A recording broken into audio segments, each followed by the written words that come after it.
Japanese Fairy Tales by Yei Theodora Ozaki. Chapter 19. Momotaro, or The Story of the Son of a Peach. Long, long ago there lived an old man and an old woman. They were peasants, and had to work hard to earn their daily rice. The old man used to go and cut grass for the farmers around, and while he was gone the old woman, his wife, did the work of the house and worked in their own little rice field.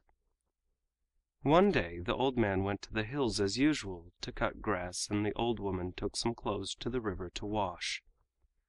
It was nearly summer, and the country was very beautiful to see in its fresh greenness as the two old people went on their way to work. The grass on the banks of the river looked like emerald velvet, and the pussy willows along the edge of the water were shaking out their soft tassels. The breezes blew and ruffled the smooth surface of the water into wavelets, and passing on touched the cheeks of the old couple, who, for some reason they could not explain, felt very happy that morning. The old woman at last found a nice spot by the river bank and put her basket down. Then she set to work to wash the clothes. She took them one by one out of the basket and washed them in the river and rubbed them on the stones. The water was as clear as crystal, and she could see the tiny fish swimming to and fro, and the pebbles at the bottom. As she was busy washing her clothes, a great peach came bumping down the stream. The old woman looked up from her work and saw this large peach. She was 60 years of age, yet in all her life she had never seen such a big peach as this. "How delicious that peach must be!" she said to herself. "I must certainly get it and take it home to my old man." She stretched out her arm to try and get it, but it was quite out of her reach. She looked about for a stick, but there was not one to be seen, and if she went to look for one she would lose the peach. Stopping a moment to think what she would do, she remembered an old charm verse. Now she began to clap her hands to keep time to the rolling of the peach down the stream, and while she clapped she sang this song: "Distant water is bitter, the near water is sweet. Pass by the distant water and come into the sweet." Strange to say, as soon as she began to repeat this little song, the peach began to come nearer and nearer the bank where the old woman was standing, till at last it stopped just in front of her, so that she was able to take it up in her hands. The old woman was delighted. She could not go on with her work, so happy and excited was she, so she put all the clothes back in her bamboo basket, and with the basket on her back and the peach in her hand, she hurried homewards. It seemed a very long time to her to wait till her husband returned. The old man at last came back as the sun was setting, with a big bundle of grass on his back, so big that he was almost hidden and she could hardly see him. He seemed very tired, and used the scythe for a walking stick, leaning on it as he walked along. As soon as the old woman saw him, she called out: "O Fisan!" (Old man), "I have been waiting for you to come home for such a long time today." "What is the matter? Why are you so impatient?" asked the old man, wondering at her unusual eagerness. "Has anything happened while I have been away?" "Oh, no," answered the old woman. "Nothing has happened, only I have found a nice present for you." "That is good," said the old man. He then washed his feet in a basin of water and stepped up to the veranda. The old woman now ran into the little room and brought out from the cupboard the big peach. It felt even heavier than before. She held it up to him, saying: "Just look at this. Did you ever see such a large peach in all your life?" When the old man looked at the peach, he was greatly astonished, and said: "This is indeed the largest peach I have ever seen. Wherever did you buy it?" "I did not buy it," answered the old woman. "I found it in the river where I was washing." and she told him the whole story. "I am very glad you have found it. Let us eat it now, for I am hungry," said the Ofi-san.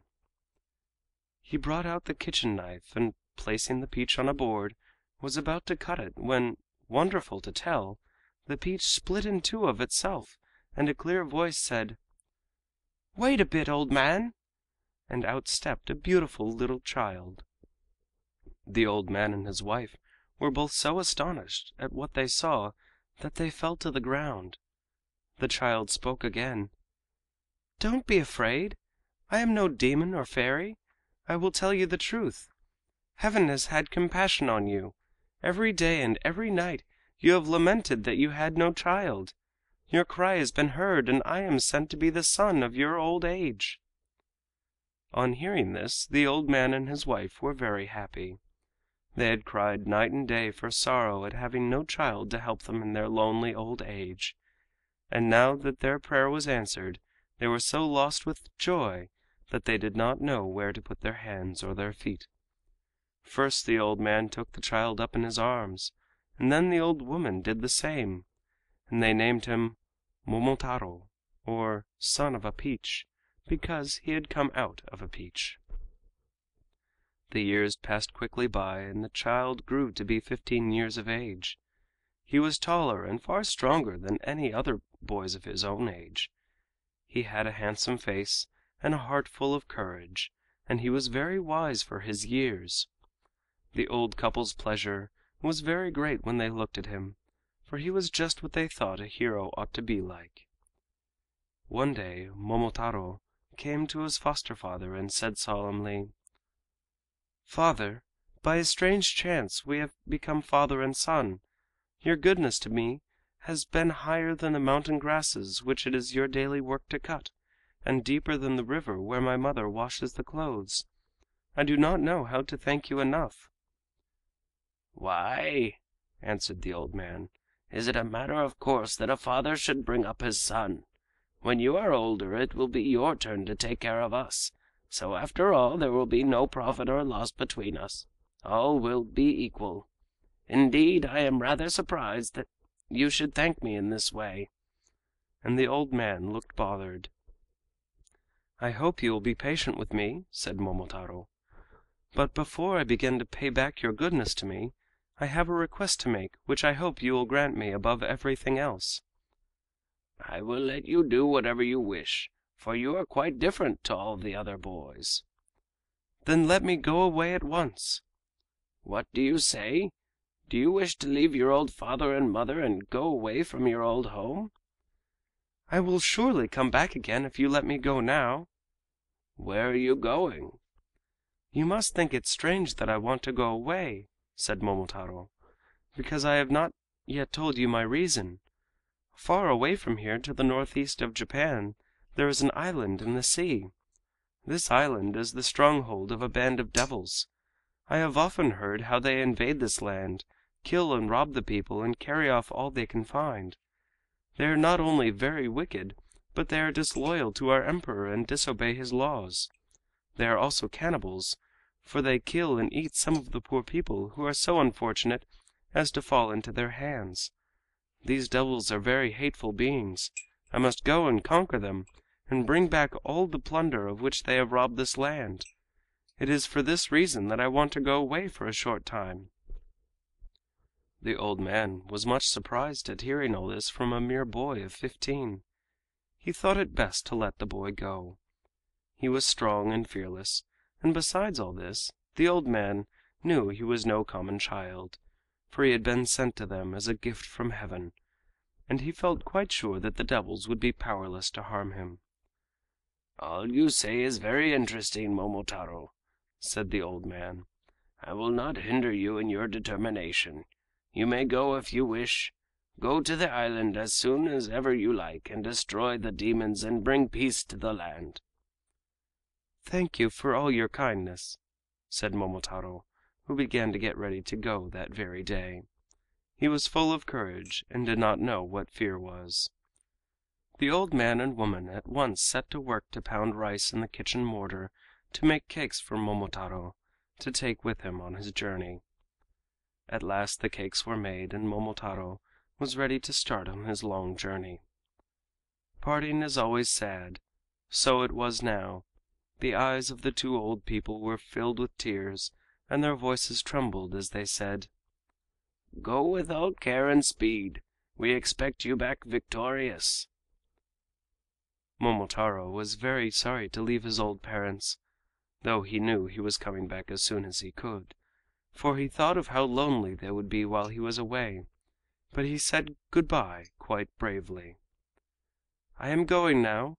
Take good care of yourselves while I am away. Good-bye." And he stepped quickly out of the house. In silence the eyes of Momotaro and his parents met in farewell. Momotaro now hurried on his way till it was midday. He began to feel hungry, so he opened his bag and took out one of the rice cakes and sat down under a tree by the side of the road to eat it. While he was thus having his lunch, a dog almost as large as a colt came running out from the high grass. He made straight for Momotaro, and, showing his teeth, said in a fierce way: "You are a rude man to pass my field without asking permission first. If you leave me all the cakes you have in your bag, you may go. Otherwise I will bite you till I kill you." Momotaro only laughed scornfully. "What is that you are saying? Do you know who I am? I am Momotaro, and I am on my way to subdue the devils in their island stronghold in the northeast of Japan. If you try to stop me on my way there, I will cut you in two from the head downwards." The dog's manner at once changed. His tail dropped between his legs, and coming near he bowed so low that his forehead touched the ground. "What do I hear? The name of Momotaro? Are you indeed Momotaro? I have often heard of your great strength. Not knowing who you were, I have behaved in a very stupid way. Will you please pardon my rudeness? Are you indeed on your way to invade the island of devils? If you will take such a rude fellow with you as one of your followers, I shall be very grateful to you." "I think I can take you with me if you wish to go," said Momotaro. "Thank you," said the dog. "By the way, I am very, very hungry. Will you give me one of the cakes you are carrying?" "This is the best kind of cake there is in Japan," said Momotaro. "I cannot spare you a whole one. I will give you half of one." "Thank you very much," said the dog, taking the piece thrown to him. Then Momotaro got up and the dog followed. For a long time they walked over the hills and through the valleys. As they were going along an animal came down from a tree a little ahead of them. The creature soon came up to Momotaro and said: "Good morning, Momotaro. You are welcome in this part of the country. Will you allow me to go with you?" The dog answered jealously: "Momotaro already has a dog to accompany him. Of what use is a monkey like you in battle? We are on our way to fight the devils. Get away!" The dog and the monkey began to quarrel and bite, for these two animals always hate each other. "Now don't quarrel," said Momotaro, putting himself between them. "Wait a moment, dog."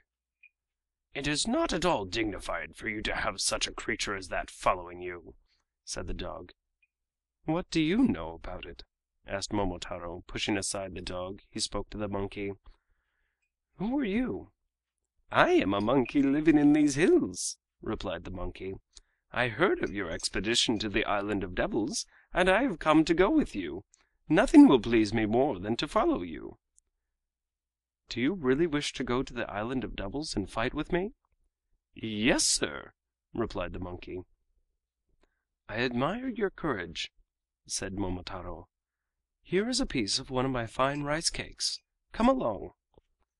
So the monkey joined Momotaro. The dog and the monkey did not get on well together. They were always snapping at each other as they went along, and always wanting to have a fight. This made Momotaro very cross, and at last he sent the dog on ahead with a flag and put the monkey behind with a sword, and he placed himself between them with a war fan, which is made of iron. By and by they came to a large field. Here a bird flew down and alighted on the ground just in front of the little party. It was the most beautiful bird Momotaro had ever seen. On its body were 5 different robes of feathers, and its head was covered with a scarlet cap. The dog at once ran at the bird and tried to seize and kill it, but the bird struck out its spurs and flew at the dog's tail, and the fight went hard with both. Momotaro, as he looked on, could not help admiring the bird.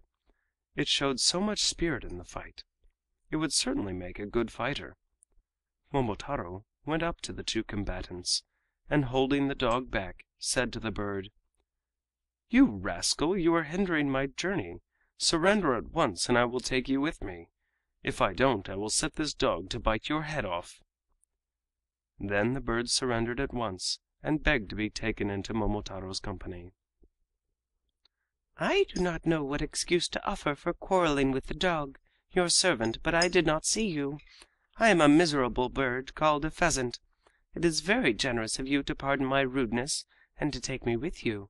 Please allow me to follow you behind the dog and the monkey." "I congratulate you on surrendering so soon," said Momotaro, smiling. "Come and join us in our raid on the devils." "Are you going to take this bird with you also?" asked the dog, interrupting. "Why do you ask such an unnecessary question? Didn't you hear what I said? I take the bird with me because I wish to." "Humph!" said the dog. Then Momotaro stood and gave this order: "Now all of you must listen to me. The first thing necessary in an army is harmony. It is a wise saying which says that advantage on earth is better than advantage in heaven. Union amongst ourselves is better than any earthly gain. When we are not at peace amongst ourselves, it is no easy thing to subdue an enemy. From now you 3, the dog, the monkey, and the pheasant, must be friends with one mind. The one who first begins a quarrel will be discharged on the spot." All 3 promised not to quarrel. The pheasant was now made a member of Momotaro's suite, and received half a cake. Momotaro's influence was so great that the 3 became good friends, and hurried onwards with him as their leader. Hurrying on day after day, they at last came out upon the shore of the northeastern sea. There was nothing to be seen as far as the horizon, not a sign of any island. All that broke the stillness was the rolling of the waves upon the shore. Now the dog and the monkey and the pheasant had come very bravely all the way through the long valleys and over the hills, but they had never seen the sea before, and for the first time since they set out they were bewildered and gazed at each other in silence. How were they to cross the water to get to the island of devils? Momotaro soon saw that they were daunted by the sight of the sea, and to try them he spoke loudly and roughly. "Why do you hesitate? Are you afraid of the sea? Oh, what cowards you are! It is impossible to take such weak creatures as you with me to fight the demons. It will be far better for me to go alone. I discharge you all at once." The 3 animals were taken aback at this sharp reproof, and clung to Momotaro's sleeve, begging him not to send them away. "Please, Momotaro," said the dog. "We have come this far," said the monkey. "It is inhuman to leave us here," said the pheasant. "We are not at all afraid of the sea," said the monkey again. "Please do take us with you," said the pheasant. "Do, please," said the dog. They had now gained a little courage, so Momotaro said: "Well, then, I will take you with me, but be careful." Momotaro now got a small ship, and they all got on board. The wind and weather were fair, and the ship went like an arrow over the sea. It was the first time they had ever been on the water, and so at first the dog, the monkey, and the pheasant were frightened at the waves and the rolling of the vessel, but by degrees they grew accustomed to the water and were quite happy again. Every day they paced the deck of their little ship, eagerly looking out for the Demon's Island. When they grew tired of this, They told each other stories of all their exploits of which they were proud, and then played games together, and Momotaro found much to amuse himself in listening to the three animals, watching their antics, and in this way he forgot that the way was long, and that he was tired of the voyage and of doing nothing. He longed to be at work killing the monsters who had done so much harm in his country. As the wind blew in their favor, and they met no storms, the ship made a quick voyage, and one day when the sun was shining brightly, a sight of land rewarded the four watchers at the bow. Momotaro knew at once that what they saw was the devil's stronghold. On top of the precipitous shore, looking out to sea, was a large castle. Now that his enterprise was close at hand, he was deep in thought, with his head leaning on his hands, wondering how he should begin the attack. His three followers watched him, waiting for orders. At last he called to the pheasant. "It is a great advantage for us to have you with us," said Momotaro to the bird, "for you have good wings. Fly at once to the castle and engage the demons to fight. We will follow you." The pheasant at once obeyed. He flew off from the ship, beating the air gladly with his wings. The bird soon reached the island, and took up his position on the roof in the middle of the castle, calling out loudly: "All you devils, listen to me! The great Japanese General Momotaro has come to fight you and to take your stronghold from you. If you wish to save your lives, surrender at once, and in token of your submission you must break off the horns that grow on your forehead.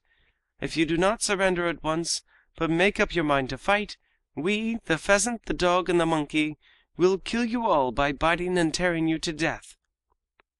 The horned demons, looking up and seeing only a pheasant, laughed and said: "A wild pheasant indeed! It is ridiculous to hear such words from a mean thing like you. Wait till you get a blow from one of our iron bars." Very angry indeed were the devils. They shook their horns and their shocks of red hair fiercely, and rushed to put on tiger-skin trousers, and to make themselves look more terrible.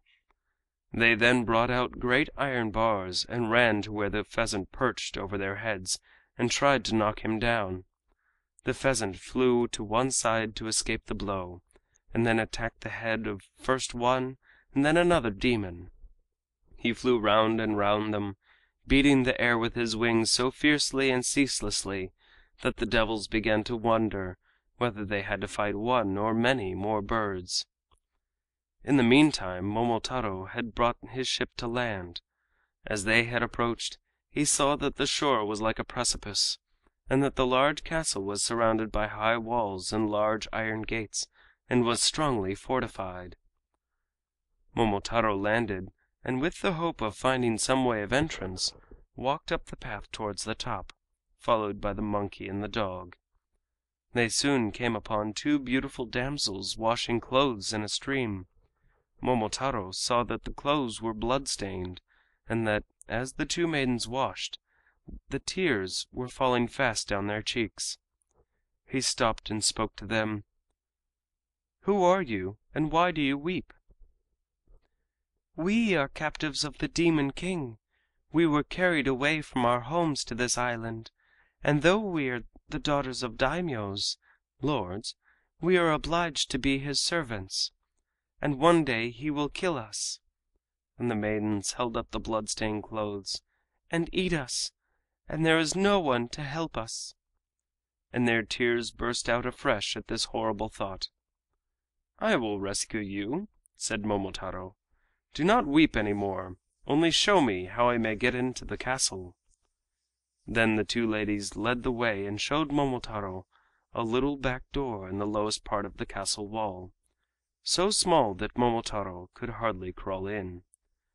The pheasant, who was all this time fighting hard, saw Momotaro and his little band rush in at the back. Momotaro's onslaught was so furious that the devils could not stand against him. At first their foe had been a single bird, the pheasant, but now that Momotaro and the dog and the monkey had arrived they were bewildered, for the four enemies fought like 100, so strong were they. Some of the devils fell off the parapet of the castle and were dashed to pieces on the rocks beneath. Others fell into the sea and were drowned, and many were beaten to death by the three animals. The chief of the devils at last was the only one left. He made up his mind to surrender, for he knew that his enemy was stronger than mortal man. He came up humbly to Momotaro and threw down his iron bar, and kneeling down at the victor's feet, he broke off the horns on his head in token of submission, for they were the sign of his strength and power. "I am afraid of you," he said meekly. "I cannot stand against you. I will give you all the treasure hidden in this castle if you will spare my life." Momotaro laughed. "It is not like you, big devil, to beg for mercy, is it? I cannot spare your wicked life, however much you beg, for you have killed and tortured many people and robbed our country for many years." Then Momotaro tied the devil chief up and gave him into the monkey's charge. Having done this, he went into all the rooms of the castle and set the prisoners free, and gathered together all the treasure he found. The dog and the pheasant carried home the plunder, and thus Momotaro received triumphantly to his home, taking with him the devil chief as a captive. The two poor damsels, daughters of daimyos, and others whom the wicked demon had carried off to be his slaves, were taken safely to their own homes and delivered to their parents. The whole country made a hero of Momotaro on his triumphant return, and rejoiced that the country was now freed from the robber devils, who had been a terror of the land for a long time. The old couple's joy was greater than ever, and the treasure Momotaro had brought with him enabled them to live in peace and plenty to the end of their days. End of chapter 19. Momotaro, or The Story of the Son of a Peach.